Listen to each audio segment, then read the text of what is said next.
اور یقیناً ہم تجھ سے پہلے اگلی امتوں میں رسول بھیج چکے ہیں، اور ان کے پاس کوئی رسول نہیں آتا تھا مگر وہ اس کا تمسخر اڑاتے تھے۔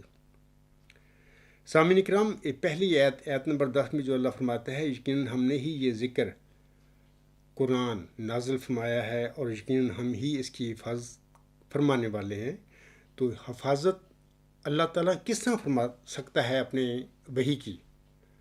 دیکھیں، اللہ تعالیٰ خود زمین پر آ کر فزیکلی جسم کے ساتھ یہ حفاظت نہیں فرما سکتا آ کے، کیونکہ اللہ تعالیٰ تو ایک پوشیدہ ذات ہے، ذاتی باری تعالیٰ ہے، وہ مخفی ہے۔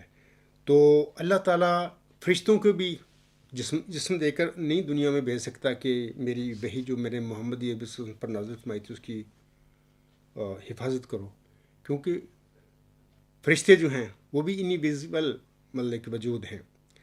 تو یاد رکھیں کہ اللہ تعالیٰ نے اپنی قرآن کریم کی جو وحی ہے اس کی حفاظت کا بندوبست اس طرح کیا ہے کہ اپنے پیارے نبی صلی اللہ علیہ وسلم پر یہ کھول دیا کہ اے میرے بندے، اے محمد صلی اللہ علیہ وسلم، تیری وفات کے بعد میں امت محمدیہ میں ہر صدی کے سر پر جو بھی بدعتیں دین اسلام میں پڑیں گی، غلطیاں آئیں گی، جو گمراہیاں لوگ پیدا کر دیں گے اپنی نفسانی خواہشوں کی وجہ سے، میں ان کی اصلاح کے لیے ہر صدی کے سر پر، یعنی صدی ہجری کے سر پر اس کی تجدید کے لیے اپنے کسی مومن بندے کو معمور فرماتا رہوں گا۔ یہ ہے حفاظت کا طریقہ اللہ تعالیٰ کا۔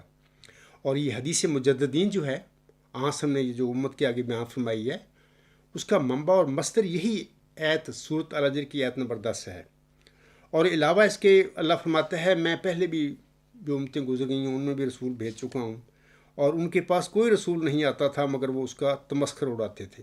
دیکھیں سورۃ یاسین کی آیت نمبر 31 میں بھی اللہ تعالیٰ فرماتا ہے یا حسرتاً علی العباد ما یاتیہم من رسول الا کانوا بہ یستہزئون، یعنی کہ افسوس میرے بندوں پر کہ جب بھی میرا رسول ان کے پاس آتا ان کی اصلاح کے لیے، ان کی تجدید کے لیے، ان کو گمراہیوں سے نکالنے کے لیے، آگے سے الٹا وہ خدا تعالیٰ کے مرسل کے ساتھ تمسکر ٹھٹھا ہنسی کرنا شروع کر دیتے ہیں۔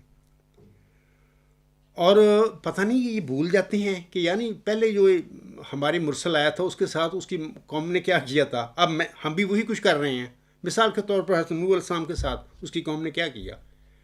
نوح علیہ السلام کے بعد جو عاد قوم تھی ان کی طرف اللہ تعالیٰ نے ہود علیہ السلام کو بھیجا، تو عاد قوم نے بھی وہی کام کیا جو نوح علیہ السلام کی قوم نے حضرت نوح علیہ السلام کے ساتھ کیا تھا۔ یعنی عاد کی قوم بھی بھول گئی کہ نوح علیہ السلام ایک سچا اللہ تعالیٰ کا نبی تھا، اور اس کی قوم نے اس پر ٹھٹھے تمسخر کیے تھے اور اس کو نقصان پہنچانے کی ہر ممکن کوشش کی۔ اسی طرح حضرت ہود علیہ السلام کے بعد قوم سمود کی بھی طرح حضرت صالح علیہ السلام اللہ تعالیٰ نے مبعوث فرمائے۔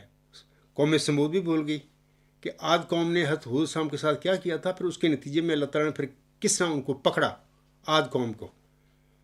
اور اس طرح اس کے بعد مثال کے طور پر لوط علیہ السلام کی قوم کی طرف بھی مرسل اللہ نے بھیجے، تو لوط علیہ السلام کی قوم بھی بھول چکی تھی کہ ہمارے سے پہلے جو نبی آئے تھے قوموں کی طرف، یعنی نوح علیہ السلام کی قوم کی طرف یا عاد کی طرف یا سمود کی طرف، ان کے ساتھ اللہ تعالیٰ نے کس طرح پھر ان سے نپٹا تھا، اور ان کی قوموں نے ان کے ساتھ تمسخر و ٹھٹھے کیے تھے۔ ہم نہ کریں لیکن انہوں نے بھی کیا، لوط علیہ السلام کی قوم نے بھی تمسخر و ٹھٹھا کیا۔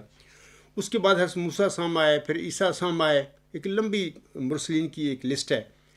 تو سب قوموں نے اپنے مرسلوں کے ساتھ یہی تمسخر ٹھٹھا کیا۔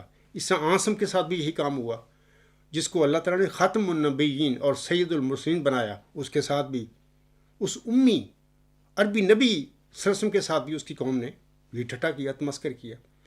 اس طرح مرزا غلام صاحب ایک صدی قبل پہلے جماعت احمدیہ قبرستان کے میں لوگوں سے کہتا ہوں کہ مرزا غلام صاحب کے ساتھ اس کی قوم نے کیا کیا تھا، آج تمہیں شرم نہیں آتی؟ وہ ہوئی کام تم اس آجی کے ساتھ، یعنی محمدی مریم کے موعظ ذکی غلام مسیح الزماں جس کا میں یہ دعویٰ ہے میرا، اس کے ساتھ وہی تم کام کر رہے ہو۔ تم اتنے بے شرم ہو چکے ہو کہ 100 سال کی بات بھول چکے ہو کہ مخالفوں نے مرزا صلی اللہ علیہ وسلم کے ساتھ کیا کیا تھا، تم بھی وہی کچھ کر رہے ہو۔ بندہ تمہیں کہہ رہا کہ مدعی کہتا ہے کہ آپ بیٹھ کے ہم بات کرتے ہیں، کون غلط ہے کون صحیح ہے اس کا فیصلہ کر لیتے ہیں قرآن کریم کی روشنی میں، اور مرزا غلام حسن کی تعلیم بھی یہ ہے کہ صلح کرو تم، تو وہ صلح کے لیے بلا رہا ہے. تم آئے دن ٹھٹھا مسکر اس کا سوشل معاشرتی بائیکاٹ، اخراج مقاطع کر کے تمہارا جو جس کو تم خلیفہ کہتے ہو، یہ خلیفہ نہیں، دور حاضر کا یہ بدتر ایک فرعون ہے، فرعون سے بدتر اور فرعون سے ظالم تر ہے یہ شخص. میں ثابت کر دیتا ہوں آپ لوگوں کے آگے، اگر آئے میرے ساتھ بات کریں. تو ایک وہی کام جو محمد کی قوم نے آپ کے ساتھ کیا، جو مرزا غلام حسن کی قوم نے آپ علیہ السلام کے ساتھ کیا، وہی مرزا مسعود صاحب اور اس کی ارباب و اختیار جو شیطانی نظام کے کارندے ہیں، وہی میرے ساتھ اور میرے اہل و عیال میری جماعت کے ساتھ کر کے بیٹھے ہوئے ہیں. تو خدا کا خوف کرو. اللہ تعالیٰ فرماتا ہے اور ان کے پاس کوئی رسول نہیں آتا مگر وہ اس کا تمسخر اڑاتے تھے. یہی کام آج اے میرے قبرستانی احمدی اور لاہوری بھائیو، تم بھی وہی کچھ کر رہے ہو، یا جتنے بھی پیروکار ہیں مرزا غلام حسن کے، میرے مخالفین جو ہے سارے، تم وہی کچھ کر رہے ہو. تمہیں چاہیے کہ بندہ تمہیں بلاتا ہے دلیل کے ساتھ بھی بات چیت کریں، ہم فیصلہ کر لیتے ہیں ہم میں سے کون غلطی پر ہے کون سچا حق پر ہے. تو کیوں نہیں آتے؟ اور پھر وہ کہتا ہے کہ دیکھو میں کو اپنا معیار نہیں لے کے پھر رہا سچے اور جھوٹے ہونے کا، قرآن کریم میرے پاس معیار ہے، مرزا غلام حسن کے الہامی کلام میرے پاس معیار ہے، مرزا غلام حسن کی فرمودات میرا معیار ہے میرا، اور نبی پاک صلی اللہ علیہ وسلم کی حدیث صحیحہ سچے اور جھوٹے کے لیے ہمیں چاہیے کہ اس کو معیار بنائیں. تو کیوں نہیں آتے میری طرف؟ کیوں نہیں بات کرتے؟ میرا معاشرتی بائیکاٹ اور ایک 16-17 سال سے، یار اس بندے کو جس کو تم کہتے ہو خلیفہ ہے، اس کو اتنا بے شرم آدمی ہے. کیا یہ 21ویں صدی میں یہ جو کام کر کے بیٹھا ہوا ہے، کیا کوئی مقول کوئی پڑھا لکھا آدمی سوچ سکتا ہے؟ کوئی متقی اور نیک اور شریف آدمی سوچ سکتا ہے کہ اس کا کام بھی مخالف کے ساتھ کرنا چاہیے؟ جبکہ دین میں تو جبر ہی کوئی نہیں. کس دین کے تم پیروکار ہو؟ لگتا ہے کہ تم اسلام کو بھی چھوڑ چکے ہو، احمدیت بھی چھوڑ چکے ہو. یہ